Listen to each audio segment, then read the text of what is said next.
What is going on, guys? This is your one of the IWC Gamers Goon here today with your AEW All Out 2021 preview and predictions. And for the second time in 3 years of All Out shows, AEW will be taking on Chicago, Illinois, and they will be entering the Now Arena to put on AEW All Out. This is going to be a massive show in Chicago this weekend. It is Sunday, not the typical Saturday. It's Sunday. I'm still not sure how I feel about that. But we have a big show on the cards. For the most part, a lot of these matches are going to be good. But one of the ones that I'm not necessarily looking forward to is actually on the pre-show. So at least they put it off on the pre-show. They put it on the buy-in, so you won't have to watch it too much. We won't have to watch it if you're sitting at home. I'm gonna be in the arena in Chicago, so I will be there. I will be sitting here and I will be rooting on my boys, Orange Cassidy, Chuck Taylor, Wheeler Yuta, and the Jurassic Express as they go up against the HFO, which is Matt Hardy, Private Party, and the Hybrid 2, which is just TH2 at this point. I said it last night and I'll say it again. I am not a big fan of HFO right now. I think Private Party's much better off on their own, doing their own thing. TH2 much better off doing their own thing. And I think Matt Hardy is at this point of his career. I don't think he needs to be leading any groups. I don't think he needs to be intermingling with any groups or anything like that. I think Matt Hardy is more than capable of going on and potentially challenging Amira for the TNT Championship. I think it would be a much better fit for Matt Hardy to be off on his own rather to be the leader of kind of like a dead team, man. I don't care whatsoever about HFO. The only reason I slightly care about them is because they're going up against some fan favorites here. You got Orange Cassidy out there and you got Jungle Boy out there. Two guys that are going to get phenomenal reactions in Chicago. I can't wait to do the Jungle Boy. To the Jungle Boy wave out there for his entrance. I was looking forward to it in Chicago last time, but I had to go stand in line for Mr. CM Punk Phil Brooks merchandise because I'm sorry, Jungle Boy, but I mean it's Phil Brooks. Give me some slack. Give me some slack, Jungle Boy. I'll be doing it this time though. I'll do it this time. So Orange Cassidy, Chuck Taylor, Wheeler Yuta, and Jurassic Express. I'm gonna have to take them. It's a buy-in match. You want to give the crowd something to just really kickstart the night, and give them going in with a good feeling. And that's not HFO. Not a single person will care if HFO wins. I don't even see why anybody would even like HFO at this point. They're just not that entertaining, at least to me. But you can make Orange Cassidy and Jungle Boy and Luchasaurus, Wheeler Yuta, Chuck Taylor. You can make all of those guys because obviously they're coming in. They're going to get the babyface role here. They're the baby faces here. I mean, everybody loves Orange Cassidy. Everybody loves Jungle Boy. I need to update my Madden. I have it playing in the background, but so they're obviously the baby faces. Baby faces need to win on the buy-in. That's simple. Orange Cassidy and company are going to win. I have Jungle Boy probably getting the winning pin over Matt Hardy, if we're being honest with ourselves. Jungle Boy, Luchasaurus, I don't know what's next in the cards for them. I would say tag team champions, but I believe those tag team championships are probably going to be going to Santana and Ortiz very, very soon, and I don't see the Jurassic Express picking him up off them. At least not yet. Down the line, maybe, but right now ain't their time. I don't know what you do with Jungle Boy, but you got to keep the iron hot while it is hot, and hopefully Jurassic Express and Jungle Boy find themselves in something meaningful. I want to see Jungle Boy go and win the TNT Championship for all I care. I don't care, but we need to see Jungle Boy continuing to be on TV because that man is over as over can be when it comes to the AEW men's division. Then that leads us into the match that should have been on the pre-show, but is not on the pre-show anymore because they did cancel a match, which was Andrade versus Pac. Andrade kind of teased last night on Twitter that he's still going to be in Chicago and he's still going to have a match in Chicago. As of right now, there's still only 10 matches named. Maybe Andrade comes out and picks up a match because there is a few matches here on the card that I don't think really need to go that long. So potentially we could see Andrade still have a match. Whom that's against, is it Daniel Bryan, Adam Cole, somebody that's already in the company? I don't know. I'm not going to speculate on it, but we're just going to talk about what is set in stone for this Sunday. And what is set in stone is a 21-woman casino battle royale. We get these casino battle royales at all the big pay-per-views, the Double or Nothings, the All Outs. We get these casino battle royales. And going into yesterday, we had 8 names available to be entered. And I was like, okay, we can work with it. And then yesterday we had the announcement of Abaddon, Layla Hirsch, Kylan King, Rebel, which is Reba, Jamie Hayter, Anna Jay, all being announced to join the Women's Battle Royale. So there is only 2 more spots available. Who those 2 spots might go to, I have a few ideas. I don't know if they're going to stick, but I do have a few ideas. But let's go over the women that are already considered part of this Battle Royal. We have Nyla Rose, we have Thunder Rosa, The Bunny, Big Swole, Julia Hart, Tay Conti, Diamante, Penelope Ford, shout out Booker T, Red Velvet, Hikaru Shida, Emery Sakura, Jade Cargill, Kiera Hogan, Abaddon, Layla Hirsch, Kylan King, Rebel, Reba, Jamie Hayter, and Anna Jay, and then 2 more mystery opponents there. I'm going to do this the only way I know how to do this. Given what I'm given, I'm not going to predict the winner of the match as one of the people that I think could show up, because I'm not going to put my money on somebody that's not even officially in the match. I'm going to put my money on somebody that's already there. And when I'm looking at this, I'm thinking, okay, nobody here is beating Brit Baker. So that eliminates some of the people off the bat. That eliminates some of these people, because I'm expecting this to be a one-off match type of thing, or just a match to put Brit Baker over. Brit Baker's not losing the championship anytime soon, so that immediately eliminated Thunder Rosa for me. I don't think Thunder Rosa needs to win unless she is going to go on and beat Brit Baker. I think Brit Baker should be dropping the title to Thunder Rosa, and I don't think it's the right time for Brit Baker to be dropping the title to anybody. So, with that being said, I don't think Thunder Rosa needs to go in there and lose to Brit Baker. So, I don't know how long of an opportunity or span they get with this, because they become the number 1 contender, they get a match. But we've seen it where they put it on Dynamite. We've seen it where it's in the next pay-per-view, whatever. I don't know. All I can tell you is I think we need to at least get through the next pay-per-view with Britt Baker as your champion. So Thunder Rosa, for right now, I would say should not be winning this Casino Battle Royale. And then everybody else kind of just falls into place. I'm looking at the Bunny. She has 0 shot. Big Swole, maybe. Julia Hart, she has 0 shot. Tay Conti, maybe. Diamante, she has 0 shot. Penelope Ford, she has 0 shot. Red Velvet, that's kind of the wild card there, because they have been pushing Red Velvet to go up against Britt Baker. Maybe they do another one. I don't know.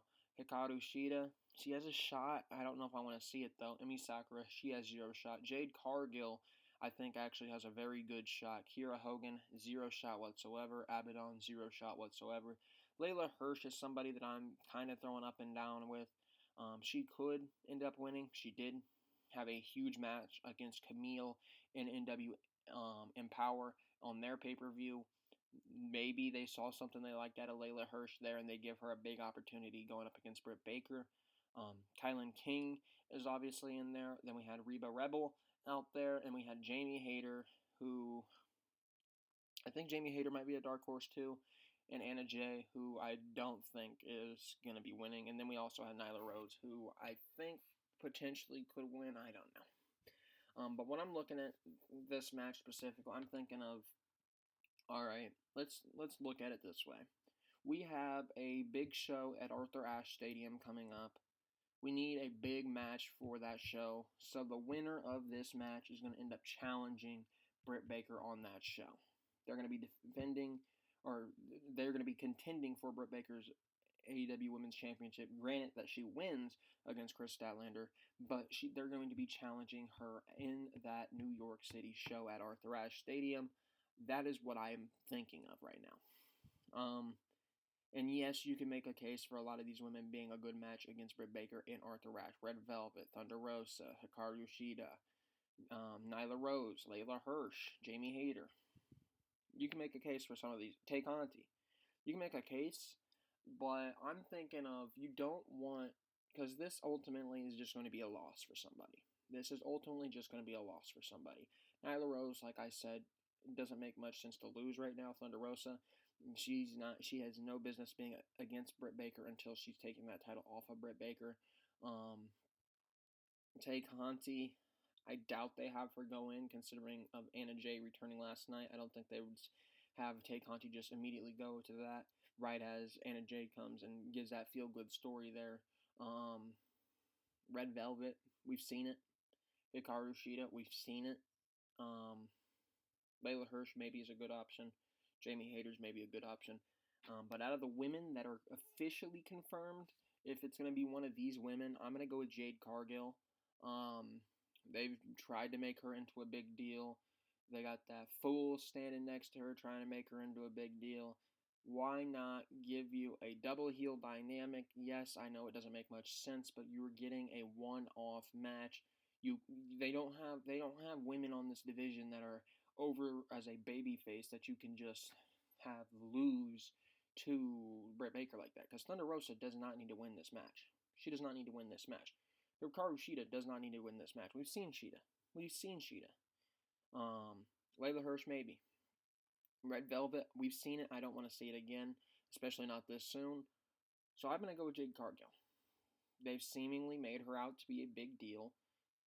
Let's have her do something big. Let's have her win the Casino Battle Royale. Obviously, you're just going to end up feeding her to Britt Baker at the end of the day, but let's give Cargill something to work for. But my pick does change drastically if one of the two predictions I have for these two women show up. A name I've seen thrown around is Mickie James. I could see it. I can definitely see Mickie James being the one. I've seen Tessa Blanchard's name thrown around. I don't think that's going to be the name that's going to be added to this match. It could be. I doubt it. It just doesn't really fit what AEW likes in terms of inclusivity and everything that they've all been about. Their just motto that they've worked towards, just being an all-inclusive brand. Tessa Blanchard has had some rough history with personal things, so I don't think she's going to be the right option there. However, I do believe 100% that Ruby Soho, formerly known as Ruby Riott, is signed to AEW. I 100% believe that, and I believe that Ruby Soho will be one of the two surprises in this Casino Battle Royale, and I believe Ruby Soho will end up being the Joker, unless my other... Now this is a off-the-wall throwing darts at it, hoping it sticks. I told y'all it on Tuesday. I said it on Joseph Conlon's channel, The Big Fight Feel, which you guys need to go watch because me, Indigo, and him sat down and made a phenomenal video. But I said it there, and I will say it again. If this happens, you can thank me because I'm the one pushing for it. Why not? Since we have Impact and we have AEW forming this working relationship. We have Kenny Omega over there. We have Christian Cage over there. We've seen Kazarian over there. We've seen the Good Brothers over here. Why not, instead of just giving us the Good Brothers, why doesn't Impact say, you know what, let's make our women's division look elite. Let's let AEW lend one of our women for one night and potentially about 3 weeks up until Arthur Ashe. Why don't we give them our women's champion, Deonna Purrazzo, who is going to win this match if she is in it? Why don't we do that? So we get Deonna Purrazzo against Britt Baker at Arthur Ashe Stadium. You want a big marquee match for that stadium. You want a big marquee match for that city. There you have it right there. Champion versus champion. Deonna Purrazzo's championship will not be on the line. Maybe she puts up the championship she just won, not the Impact Championship, but the one she just won this weekend at Empower. Maybe she puts that on the line for Britt Baker. We get champion versus champion, or we just do Deonna Purrazzo going up against Britt Baker for the championship, and I did have somebody say, well, you can't have Deonna Purrazzo lose to Britt Baker. Yes, you can. Yes, you can. You got to realize Jamie Hayter's going to be out there. Reba's going to be out there. It doesn't have to play a major factor into the match. You can go out there, you can have a 4 or 5 star match between these two, and at the end, a slight miscommunication, or a slight little interference from Reba and Jamie Hayter. You don't have to get involved. Maybe just slightly grab the attention of Deonna Purrazzo, allowing Britt Baker to slip in from behind, put in the lockjaw, and Deonna Purrazzo has to give up. She cannot continue, and we see Britt Baker win. You want a marquee match for that show? Go get yourself one. Pay whichever you have to pay to Impact and bring in Deonna Purrazzo for this show specifically. If you guys do that, I will give you a big standing ovation in Chicago, and I will be leading the Deonna Purrazzo chants. I guarantee you that. But like I said, if Ruby Soho and Deonna Purrazzo are in there, I'm taking Deonna Purrazzo. If Ruby Soho and somebody else is in there, I'm going to take Ruby Soho. But out of everybody that has been announced so far, I'm going to take Jade Cargill. So if neither of my predictions for the woman that is going to be added to the match come true, then I'm going to be taking Jade Cargill in that situation. Then we got another match that should honestly be on the pre-show. This is the match that I fully expect Andrade to follow, or at least be able to get on the card because of this match. This match has no business being longer than 1 minute, has no business being longer than 30 seconds, which means this show goes from a 10-match card to approximately like a 9.2. I say just end this quickly and add another match and get Andrade on the card. We got Paul White going up against Quality Trash Marshall, QT Marshall. He is not quality television. If you believe QT Marshall is quality television, then you need to rethink things. You need to, if you think that, then you must be the same people that think Raw is quality television. It is quality trash. I actually, believe it or not, last night when this man came on the TV, I was so thankful that I remembered last night when this man came on TV that the garbage trucks were coming this morning, and I decided, let's take this quality trash out. So I had to go take quality trash Marshall out to the curb, and the garbage truck took him because he's trash. He's garbage. Send him to the junkyard, man. And not with the junkyard dog. Send him to the just the junkyard. I really don't care what happens to quality trash Marshall. He just does not need to be in a pay-per-view spot. He does not need to be on a Dynamite. He does not need to be on a Rampage. Keep him on Dark. Keep him on Elevation. I don't care. I don't want him on national television. I do not want him on a pay-per-view. And I especially do not want him in a feud against the Big Show, who is now Paul White. I have zero interest in either of these men. The only saving grace to this match is I hope that Paul White gets a knockout punch in under 20 seconds and ends this match quickly.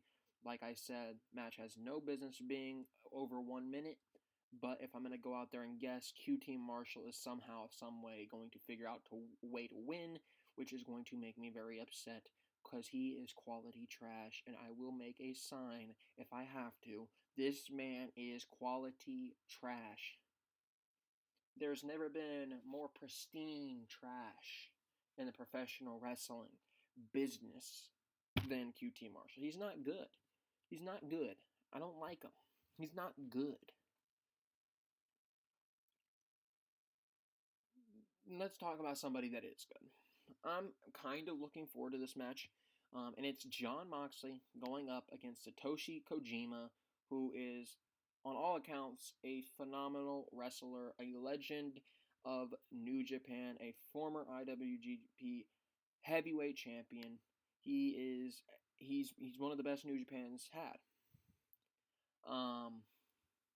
That being said, Jon Moxley he's eventually gonna get the Tanahashi match. It's eventually gonna happen. And I don't see why Satoshi Kojima would be anything but a bump in the road for Jon Moxley. Jon Moxley, a much bigger name to the U.S. audience than Satoshi Kojima, a much bigger brand around Jon Moxley. There's zero chance in the world that Jon Moxley walks out of this match as the loser. It should be a solid match. Hopefully, Satoshi Kojima brings it. I think he will. And Jon Moxley, is going to bring it. It's going to be a good match, but at the end of the day, I really do not care about this match because, honestly, this match is kind of just a placeholder for Jon Moxley, and it's just a way to get Jon Moxley on the card, if I'm being honest with you. Will it be a good match? Probably. Then again, I don't know how much.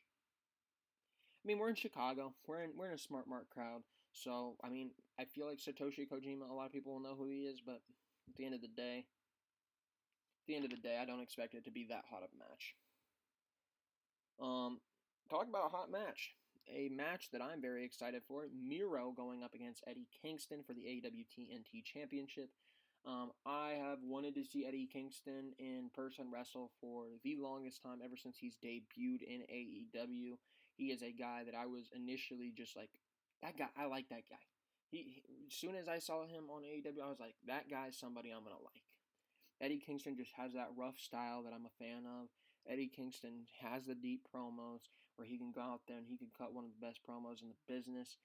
I love everything about Eddie Kingston. Unfortunately, he is a Friday meet and greet, which is tomorrow, and I'm not getting there till Saturday, so I will not be meeting Eddie Kingston or Miro.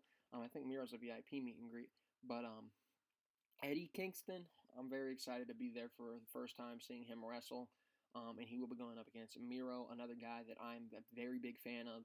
If you did not know, I'm sure you can go find my rant when they released Rusev from the WWE. I went off about that. Rusev Day was one of the most over things, in my opinion, in the company for however many years, and they blew it. Miro came to AEW. He's looked legit ever since he got away from Kip Sabian. He's looked legit. He's came out there and he's done what he needs to do to reestablish himself as a dominant guy in AEW. He's the TNT champion, a guy you don't want to mess with, and you have him going up against Eddie Kingston, who gives zero fucks himself. Oh my goodness, that is going to be a barn burner there. It is going to be a heavy-hitting, hard, big hoss match. A match that I'm very excited for because I don't like when we get the Big Show versus Kane type of matches, but I like when we get some big guys going at it, giving a beating to each other, giving a little bit of color into things. I don't know if color is going to be a factor here, but this is going to be a big hoss match, and I absolutely love it. I'm going to have to take Miro. I don't think Eddie Kingston's winning the AEW TNT Championship. Miro, I don't know who he drops it to be honest with you. I would say Jungle Boy. I don't know if he's going to end up dropping it to Jungle Boy, but I don't know how you couldn't put a title on Jungle Boy at this point. Jungle Boy is one of the most over people not named CM Punk in the company. So I wouldn't be opposed to it. But Eddie Kingston, I fully expect him to bring it. I fully expect Miro to bring it. I fully expect this match to be a big hoss fight here. This isn't just going to be a wrestling match. This is going to be a fight. Let's save that one because we got a lot to talk about when it comes to that one. Let's transition into let's transition into the match that's probably going to be starting the show. I say that because I don't see it main eventing, especially with CM Punk on the card. I don't know how they would not main event CM Punk. So this match, I believe, is actually going to end up kicking off the show, and that's Kenny Omega going in there with Don Callis at his side, and then we got Christian Cage going in there and challenging for the AEW World Championship. I don't like this match. I'm not in love with this match. It's going to be a good match. I don't think it's the match that we needed. Obviously, everybody wanted Hangman Kenny. So it's not even Christian's fault, really, that he got thrown into this. But Christian's a guy that he's going to give you a good match with Kenny Omega. But at the end of the day, it's not the match I wanted to see. And it's not a match that's really believable for Kenny Omega to lose the AEW World Championship because everybody knows he's going to lose it to Hangman. Christian Cage is kind of just the wrong place at the wrong time. I don't think it's going to be a bad match by any means. Kenny Omega he's just going to win. Christian, I hate to say it, but this is one of the matches I'm not necessarily looking forward to, just because we've seen Christian beat Kenny Omega already, and it's been in the past month, and we're going to get to see it a second time, where Kenny Omega is going to end up getting one back on Christian Cage. I mean, I'm not a big fan of trading wins, and at the end of the day, that's what this is going to end up being. I'm just not a big fan of Christian Cage as the replacement. I don't really know what Christian Cage did to warrant being the replacement of Hangman. It's just a letdown when you come into it thinking Hangman finally, after 3 years, is finally gonna get that moment back where he was going to have that moment in Chicago against Chris Jericho the first time. He was finally gonna get that moment, and it just did not happen. And it's gonna be Christian Cage in the opportunity. I don't know, it just kind of feels anticlimactic. So yeah. Then we get into a match that's going to be good. We got Chris Statlander stepping in against the ring against Dr. Brit Baker, DMD, going in there and defending her AEW Women's World Championship. Obviously, like I've said, Dr. Brit Baker is not going to be losing this championship anytime soon. And Brit Baker also yesterday scheduled a match with Reba and Jamie Hayter going up against Chris Statlander in a 2-on-1 handicap match this Friday night on Rampage. So that is going to have Chris Statlander already coming in a little bit wounded for the match this Sunday. Brit Baker, like I said, there's zero shots she's going to lose. Chris Statlander and Dr. Brit Baker do have a potential to potentially be one of those sleeper matches of the night, where they're not necessarily the match everybody's looking for going into, but they're going to be up there with the top 2 matches in the night. I'm not going to say it's going to be the match of the night, because I believe there's a certain team or teams in a certain cage that will end up taking that, considering Pac and Andrade are no longer on the card. But Britt Baker and Chris Statlander, they should have a good match. I'm looking forward to it. Britt Baker should win in Britago. What do we want to talk about next, man? We got 3 more matches. Let's talk about Chris Jericho and Maxwell Jacob Friedman. In a singles match, if Chris Jericho is to lose this match, he must retire as an in-ring performer in the company of AEW. Woo, boy. The way he cut his promo yesterday night made me really feel like that was a farewell to the AEW fanbase of Chris Jericho. I feel like Chris Jericho is 1 foot out of the door with that promo. Then again, I also know Chris Jericho's got a lot left in the tank. This guy is doing some of his best stuff. Then again, you got Maxwell Jacob Friedman, who's won 3 times over Chris Jericho. You think maybe this is the time Chris Jericho gets his revenge. He gets the big win at All Out, and once and for all can say he beat MJF. Maybe. Or there's the other scenario of MJF beating Chris Jericho, and for the rest of MJF's career, he can say he retired the greatest professional wrestler of all time in Chris Jericho.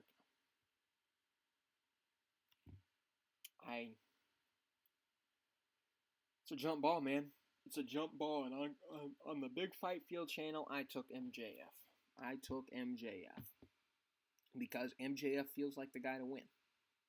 He feels like the guy to win. But the more I think about it, and the more it's really setting in that Chris Jericho could be wrestling his last match on Sunday, I can't believe it. I just cannot think that this is going to be the last time we see Chris Jericho in a ring. So I'm going to switch it up, and I'm going to say Chris Jericho is going to beat Maxwell Jacob Friedman here, and he is going to finally get one up on MJF, and he can say he has beat Maxwell Jacob Friedman. I'm not very confident in the pick, but it's my pick. Then we get into what is going to be the match of the night. I do not care who you are. I don't care where you live. I don't care when you watch. at the end of the time of you sitting down and witnessing the Young Bucks versus the Lucha Bros in a steel cage match for the Tag Team Championships, you will not say that this was not the match of the night. This is going to be up there with match of the year. The only thing I am concerned about between these two teams is the safety of both of these teams. We have Rey Fenix in there, who is one crazy motherfucker. We got Nick Jackson in there, who is one crazy motherfucker. Those two guys alone, I am very afraid of the spots that they're going to try. Matt Jackson, Penta, they're going to be on the receiving end of those spots that they're going to try. We might see Matt Jackson and Penta do some crazy stuff on their own, because they ain't no sane guys either. This is going to be an all-out war in a cage in front of Chicago. These two teams have put on phenomenal match after phenomenal match after phenomenal match. You can't have a bad Bucks versus Brothers match. You just can't. They've done it in Chicago. They put on great matches in Chicago. Both of these teams have put on great matches in Chicago. They're adding a steel cage. This is going to be a match with a lot of high spots. This is going to be a match with a lot of super kicks. It's going to be a match with a lot of false finishes. This is going to be a match that gets the crowd involved. This is going to be a match that you're hearing "This is awesome" chants throughout the entire match. This is going to be the match of the night in terms of in-ring work. There might be more reaction to the main event, but in terms of in-ring work, this is going to be the match of the night. The Young Bucks going up against the Lucha Brothers. Like I said, I fully expect Santana and Ortiz to win the Tag Team Championships at the Arthur Ashe Stadium match. I fully believe that they are going to be there, and I fully believe that they're going to be winning the Tag Team Championships. So with that being said, I don't think we need to see a 3-week title run for the Lucha Brothers. I just don't think the Lucha Brothers are in the right spot at the right time, and I would have the Young Bucks go over here. I would love to see the Lucha Bros win, but more than likely than not, in about 3 weeks, the Tag Team Championships will be flipping hands, so we might as well just keep the titles on the Young Bucks for now.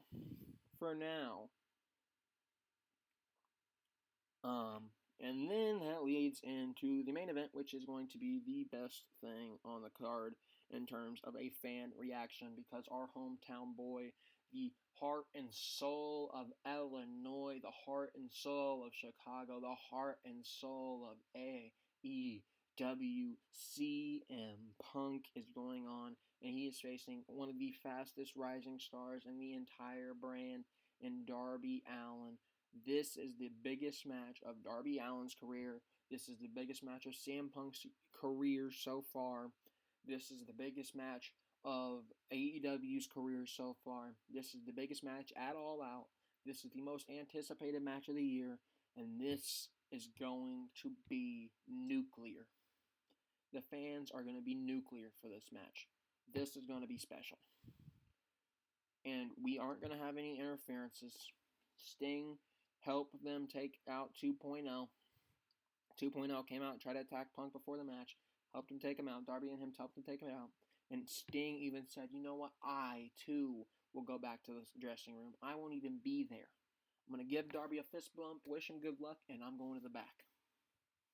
So Darby Allin, CM Punk, without any distractions, without any foul play, is going to be the main event, and CM Punk is going to win. Darby Allin said it himself. One of the hardest things to do in professional wrestling is to come into Chicago and beat CM Punk. But he's going to die trying. I very much agree with that statement. A piece of Darby Allin will die in that ring on Sunday night. Darby Allin will leave it all in the ring. He will eat multiple GTSs. He will sit there and he will take a beating from CM Punk. CM Punk will take a beating from Darby Allin, and neither man will quit.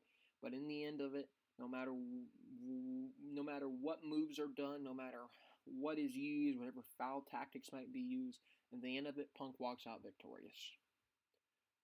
Darby Allin legitimately is going to take a beating. That is the only way Darby Allin loses, is he's going to take a beating. And the only way CM Punk loses is if he takes a beating, but CM Punk is not going to lose. Both of these guys, it's not going to be anything quick. It's not going to be anything in 10 minutes. It's not going to be anything in 12 minutes. This is going to be a 20, 30-minute match. And you might be looking at me and thinking I'm stupid. You might be looking at me and saying, what is wrong with this guy? He's sitting here telling me CM Punk's going to go 20 minutes in his first match back in 7 years. Yes, I am. Yes, I am. Because Darby Allin's in this match, and he's going to take a beating. He's going to go in there, and he's going to take the beating of a lifetime to put over CM Punk. CM Punk's going to go in there, and he's going to let Darby get his stuff in to put over Darby Allin. This is the biggest moment of not only Darby Allin's career, but CM Punk's career in AEW as well. Everybody, all eyes in Chicago, all eyes on the professional wrestling world are focused on that match alone Sunday night. People legitimately might not know who Darby Allin is before CM Punk challenged him. They are going to be watching. They're going to realize this guy, he's legit. And I'm not joking when I say people legitimately might be buying their first AEW pay-per-view. People legitimately might be seeing Darby Allin wrestle for the first time. I'm not joking when I say that. Roman Reigns sat there and said, CM Punk's not a draw. I can tell you he is, in fact, a draw because in under 3 days, Mr. Roman Reigns, he outsold the Bullet Club shirt that has been there for 7 years. That you see at every WWE event, that you see at every AEW event. If you go to a wrestling event, I guarantee you can find a handful of people that have that shirt, Roman. And that doesn't even include the people in New Japan, the people that aren't going to the shows because there's a lot of hardcore fans there that won't pay to go to your show, Roman. Who sold out? Who made them print on new shirts? They don't even print on Ringer shirts anymore, Mr. Reigns. Who's the one that did that? Who's the one that did that? The won't move the needle, CM Punk? Won't move the needle. Put your shirts on. Put your shirts on Pro Wrestling Tee, Mr. Reigns. Put your shirts on Pro Wrestling Tees. I have no problem with your heel run right now, but stop shilling yourself out. Put your shirts on Pro Wrestling Tees. We'll see you become the top-selling shirt in under 72 hours of something that's been there for 7 years. Let's see you do it, Mr. Reigns. The ball's in your court, buddy. Man, I love Roman Reigns, but every time this man goes on an interview and opens his mouth, he is a fool. He shells out the company, man. I just can't stand that. I just can't stand that. Not a draw, but he's had 8 million. Let me actually check right now. I got my YouTube open. Why don't I check? Actually, I don't have my YouTube open. I have my creator channel open. Doesn't matter. Still gonna take about 20 seconds to figure it out if the thing ever loads. Let's see how much his return had, Mr. Reigns. CM Punk's return. CM Punk's wrestling return has got 8.4 million views in a little over a week. Now let's look at Roman Reigns' return. Roman Reigns. 2 years ago, Roman Reigns made his return on 2019 in February on Raw, and he got 13 million views. 13 million views. So, you're telling me a little over a year and basically 2 years. Basically, in 2 years, you have 5 million views over CM Punk in a week. You don't think CM Punk in 2 years is going to have over 13 million views, Mr. Reigns? 8 million views in 1 week. In one singular week, Mr. Reigns. But he's not a draw. He's not a draw. You haven't seen an open seat in an AEW stadium, but he's not a draw. They sold out the United Center, but he's not a draw. They sold out every show in Chicago for All Out Weekend, but he's not a draw.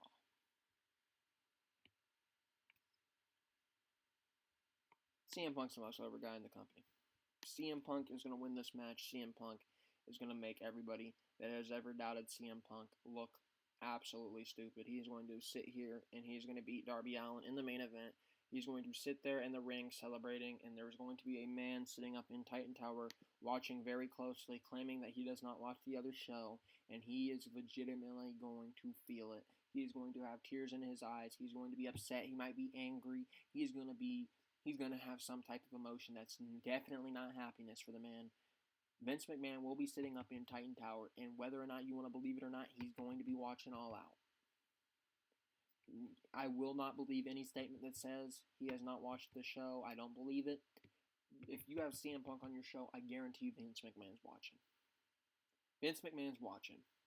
And I'm not talking about him having somebody like Paul watch, or has Bruce watch, or Kevin Dunn watching, or Nick Khan. None of them. I'm not talking about them. I'm talking about Vincent Kennedy McMahon. He is going to have his eyes on the TV when CM Punk walks out there. And you can't convince me otherwise. You can't convince me. Vince McMahon is going to look the dumbest he's ever looked come Sunday night. Anyways, that is really all I got for y'all today. Thank you for tuning in for my all-out preview and predictions. We went 40-something minutes, which is longer than we usually do. Usually like to try to get this around 20-25 minutes. Tomorrow is going to be a Rampage review. I still don't know if I'm doing SmackDown, to be honest with you. Depends how good SmackDown is tomorrow, and whether or not I even feel like doing it. Then we got Saturday. Saturday is going to be a long day for me. I will be meeting FTR. I will be meeting Ricky Starks, and I will be meeting Thunder Rosa. And we will see what else I end up doing Saturday. I will be going to Pro Wrestling Tees, and I believe I might try to go to the Granite City Brewery, which will be where JD from New York is hosting his meet and greet. So I might be attending that. And then Sunday, obviously, is probably just going to be resting up until the show on Sunday in the Now Arena there in Chicago. But very big weekend for us. Very, very big weekend of professional wrestling. I think everybody that is going to be there is going to be excited for the return of CM Punk in ring, and it should be a very good show this weekend. Anyways, thank y'all for watching. I'll see y'all next time. It's been your boy Gamers Goon. You know where to find me on Twitter, GamersGoonYT, the Instagram, thegoongameryt, and I'm out of here.